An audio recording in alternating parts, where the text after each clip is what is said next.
Estamos de volta aqui no Debate Esportivo da TV Beltrão. Hoje, como já falamos, a ausência do Ademir Augusto. Semana que vem ele está de volta e vai poder matar a saudade de todos os telespectadores. O assunto em destaque aqui no Debate Esportivo é o Cressol Marreco Futsal, que amanhã tem um jogo importante pela Série Ouro, fora de casa contra o Cascavel. Estamos recebendo aqui na TV Beltrão o pivô Diego César, também uma das novidades aí da equipe beltranense, veio do Ampere Futsal. Diego César, seja muito bem-vindo. Boa noite a todos os ouvintes, é sempre um prazer estar aqui novamente, dessa vez defendendo as cores do Marreco, né? Diego, eu queria que você contasse um pouco para o torcedor beltranense essa sua passagem aí pelo Ampere Futsal. Foram 2 ou 3 temporadas, né? 3 temporadas, e hoje já vindo para o Cressol Marreco Futsal. Se apostou, quem sabe, de vir para o Paraná, para o futsal paranaense, para aparecer e quem sabe conseguir se destacar? Na verdade eu vim para a Ampere em 2012 e a primeira equipe que eu cheguei a trabalhar aqui no Paraná foi o Ampere Futsal, e eu também vim com uma proposta de abrir mercado para mim, aqui no estado do Paraná, né? E eu tive 3 anos bem vitoriosos na equipe do Ampere. Em 2012 e 2013 eu fiquei como vice-artilheiro do Paranaense na Série Prata.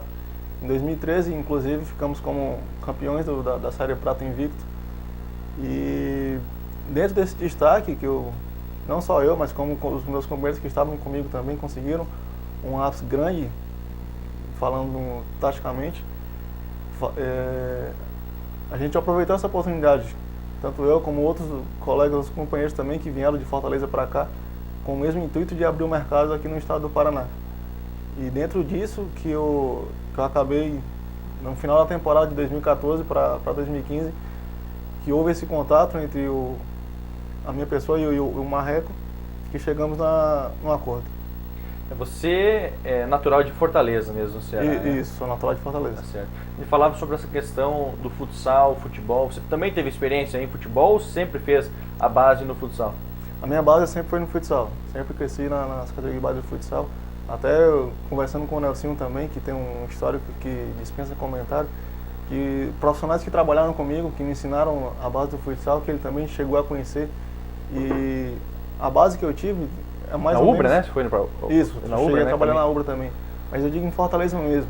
Na base que eu tive em Fortaleza, com os profissionais que trabalharam comigo, ele também chegou a conhecer e a escola, assim, chega a ser parecida, chega a ser próxima, assim, pois a leitura tática dele é muito interessante. A gente, tanto hoje mesmo, comentando isso no treino, a gente aprende muito com o trabalho tático dele dentro de quadro. Qual que é a principal diferença entre o futsal paranaense para o futsal cearense, enfim, o futsal do sul do Brasil para o futsal nordestino, vamos dizer, essa comparação? O futsal nordestino, eu acredito que ele seja mais rápido, tenha jogadores mais habilidosos. E já no futsal daqui do sul, seja um jogo mais tático, mais estudado, mais de contatos também. E pela minha característica, eu acredito que eu levo vantagem mais aqui no sul do que lá no nordeste pela minha força física. E qual que dá mais visibilidade? Aqui no sul, com toda certeza aqui no sul, porque para todo o Brasil a vitrine do futsal brasileiro está aqui no sul. Tá certo, o Diego César que volta e meia encontra algum amigo em cearense, em outras equipes, né, Diego? Sempre tem algum conhecido por aqui. Eu costumo brincar que quando eu encontro algum cearense ou algum time, eu digo que cearense é igual a fofoca, tem em todo canto, né? Tá certo. Nelson, quando você jogava futsal profissional, enfim, faz tempinho, né, Nelson? Chegou a jogar também contra adversários cearenses, enfim, a Sumov, que é uma equipe bastante tradicional, né? Sim, na época o Sumov é o mais tradicional deles, mas tinha o Banfort também, uma equipe muito forte, que na época, na ocasião, levou muitos jogadores do sul do Brasil. Se eu não me engano, no Sumov jogou o Morruga, jogou o Ortiz, São Paulo, Douglas, Pança, quer dizer, naquela época o que se disputava muito eram torneios semanais. E não existia Liga Nacional, obviamente, então os confrontos eles eram sempre assim, Copa Ouro, Taça Chevrolet, Taça Enxuta, e assim os times iam se confrontando. E o futsal cearense sempre esteve muito bem representado por essas equipes. O nordestino, de uma maneira geral, em Pernambuco também, a Votorantim sempre teve boas equipes, sempre incomodou bastante, Depois, quando o esporte foi, podemos dizer assim, se profissionalizando, e aí a Liga Nacional veio para confirmar isso de uma vez por todas, acabou se dificultando por uma questão de logística. É sempre muito difícil financeiramente viabilizar que uma equipe nordestina possa estar viajando para cá o tempo inteiro. Existe, se eu não me engano, na Bahia o Vento em Popa tem muito interesse em entrar, tem condição financeira, mas aí as outras franquias ela já tem uma ressalva, porque aí muda, né? Você tem que ir até lá em cima, mas é um futsal bem diferente, é uma escola bastante interessante no sentido do que o Diego falou, de atletas de muita qualidade individual, porém com bastante condição de leitura tática, e isso faz com que eles venham de lá para cá com uma base muito boa e aí, obviamente, tendo sucesso nas equipes que passam. Um exemplo da força do futsal cearense que o Crateus é o atual campeão da Taça Brasil, né? Disputou no passado, enfim, tem o Horizonte, enfim, equipes que volta e meia tem algum jogador que já passou aqui pelo futsal paranaense, né, Diego? Verdade, né? Atualmente o Crateus, no interior do Ceará, é a atual equipe campeã brasileira, e dentre outras equipes também, que hoje na atualidade o Horizonte, que está sempre nos representando na Liga Nordeste, que já chegou a ser campeão também de algumas Ligas Nordeste, e inclusive na Taça Brasil também, que sempre monta um time muito forte também. O que aconteceu com o time da Sumov? Assim, acabou sumindo um pouco, principalmente dessas decisões? Sumov eu acredito que tenha sido por falta de planejamento. A estrutura eu acredito que ainda há um grande ginásio, um belo ginásio, mas eu vou dizer, de 10 anos para cá, a equipe do Sumov, com o nome que tem até hoje, foi pelo que foi criado no passado. Hoje em dia é muito difícil ver o Sumov terminando do jeito que está. Não vou dizer que está bem, porque eu estaria mentindo aqui, mas eu acredito que com uma boa diretoria, com uma boa gestão e com o apoio também da Prefeitura de Fortaleza também, que é uma capital muito grande também, que tem condição para isso, que eles possam alavancar a equipe do Sumov, o nome do Sumov em si, que já tem um nome muito, muito forte no Brasil, e que a gente não pode deixar isso morrer, apesar de que nós temos grandes jogadores cearenses, e não porque se aproveitar dessa oportunidade, tanto dos jogadores quanto do nome em si do Sumov. Eu quero mandar um abraço para o goleiro Nando, que está em casa assistindo o programa e já me corrigiu aqui. O atual campeão da Taça Brasil é o Jaraguá, né? Podia ter me corrigido no ar, né? Aí, Taça Brasil 2015, que foi um mês retrasado, né? Ganhou do Brasil Quirim na final, então o Nando veio corrigir. Ano passado, acho que o Crateus acabou tendo, porque esse ano acabou o time do Crateus, teve a situação desse ano, mas ano passado foi campeão da Taça Brasil. Eu apenas esqueci essa questão desse ano, enfim. Inclusive um amigo seu, o Ramon, estava lá, né? Que hoje está no Ampere Futsal, né? Tá certo, então. Nelsinho, e o futsal em si, ele tem ganhado visibilidade. Você falou já sobre a questão do Falcão. Gostaria que você repetisse aqui em relação a esse atleta, o fenômeno midiático que ele é, e como você conviveu. Você mais em fim de carreira, ele mais começando, né? Como é que foi esse contato com o Falcão? Olha, bem como você está falando, ele era um menino ainda, jogamos contra, apanhava bastante, coitado, mas pela qualidade que tem, foi conseguindo conquistar o respeito, e isso obviamente a gente consegue verificar hoje, mas eu já estava realmente terminando de jogar, já terminando a carreira, ele iniciando, um jogador de muita qualidade técnica, mas sempre voltado para a parte individual. Na medida em que foi crescendo e aí passando por grandes treinadores, aprendeu também a parte tática e aí passou a ser esse ícone que dentro de quadra, fora de quadra muito bem assessorado. Como você falou, é um cara que tem uma facilidade muito, muito grande em se colocar, representa e carrega a bandeira do futsal em todo o canto que vai. É importante isso, preocupante ao mesmo tempo, porque procura-se um substituto. Eu sinceramente acho que não encontraremos.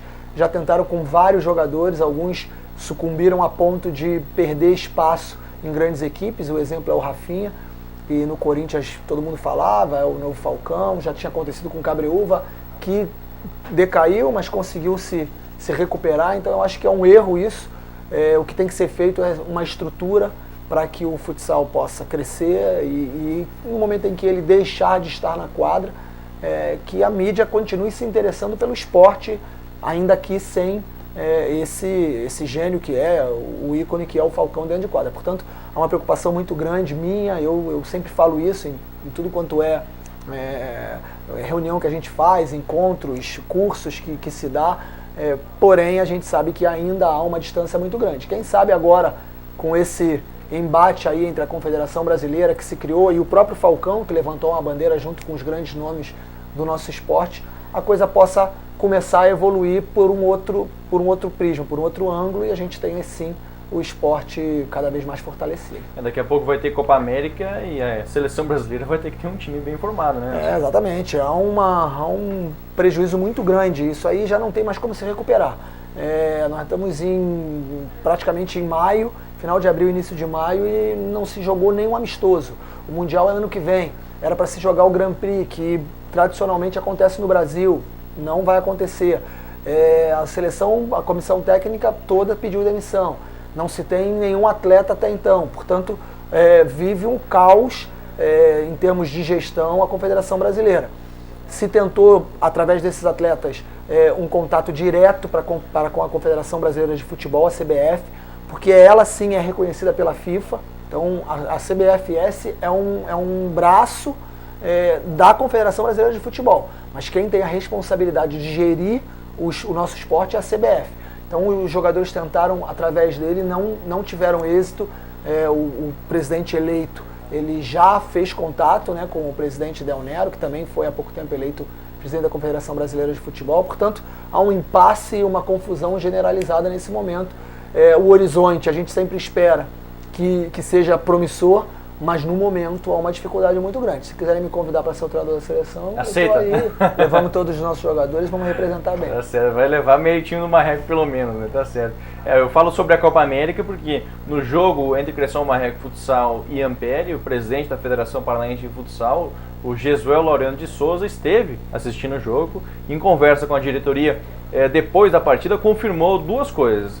Uma que foi a participação da equipe beltronense no Campeonato Paranaense Sub-17, a equipe ainda vai entrar em formação.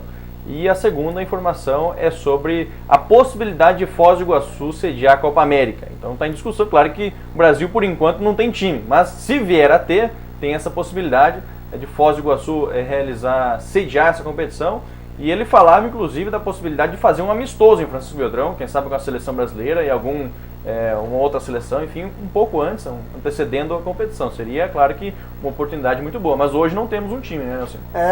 Eu acho que sim, como eu falei, o horizonte ele sempre tem que ser promissor, a gente tem que sempre visualizar o melhor, mas no momento a gente não tem absolutamente nada, o impasse não está desfeito, pelo contrário, a gente vê, claro, tentativas para que se chegue num consenso, mas acho muito difícil. É importante, fiz uma brincadeira e é importante que se diga que nós, né, profissionais do esporte, ainda que entendamos que existe essa divergência, mas nós acreditamos que o que está sendo feito por esses jogadores é benéfico. Eu acho que o ser humano é assim, ele só se desenvolve, ele só evolui através do caos, infelizmente, mas é desse jeito. Quem sabe com o caos instalado a gente possa evoluir, dar um passo à frente, o esporte possa crescer ainda mais e com certeza valorizar os profissionais que trabalham nele. O goleiro Nando do Marreco mandou uma mensagem aqui dizendo que toda a casa do atleta está assistindo. O André, o Rangel, o Edu, o Andrew e, claro, o goleiro Nando. Então a responsabilidade aumentou agora, né? Assim. É importante que eles entendam e dê audiência, né? Pô, se eu tô aqui, se não der audiência, aí o bicho pega amanhã. Quinta-feira estamos treinando. Diego César, já falei com o Canhoto sobre essa questão, o jogo de amanhã especificamente, como que você pessoalmente está encarando esse jogo muito difícil amanhã? A gente encara como um jogo muito decisivo, muito importante pra gente, né? É uma equipe também que está na ponta da tabela e como a gente está nessa crescente desses 5 primeiros jogos, a gente também está na liderança do campeonato, brigando pela liderança do campeonato. E como nossa prioridade agora nessa primeira fase é terminar essa primeira fase ali entre os 5 primeiros da competição, para garantir a nossa vaga na Liga Sul. E a gente não pode de forma alguma pensar em outro resultado, a não ser que seja um resultado positivo lá dentro. Até porque a equipe do Cascavel também, a gente sabe da qualidade que eles têm, mas eles também estão jogando um campeonato paralelo que é a Liga Nacional, que é um desgaste muito grande físico deles, questão de jogo, em questão de viagem e tudo. E a gente também, pelo nosso trabalho que está sendo feito em si, com a comissão, com o Hernandes, com o Nelson aqui, com o próprio Márcio também, na nossa parte física, a gente tem que se aproveitar disso e sair de lá com um resultado que seja favorável a nós. Muito bem, aí o Diego César, pivô da equipe beltranense, o Cressol Marreco Futsal, jogo amanhã muito importante em Cascavel. Nós vamos ao último intervalo comercial, na sequência voltamos com o encerramento aí do debate esportivo, também com os detalhes do Cressol Marreco Futsal. A gente volta já.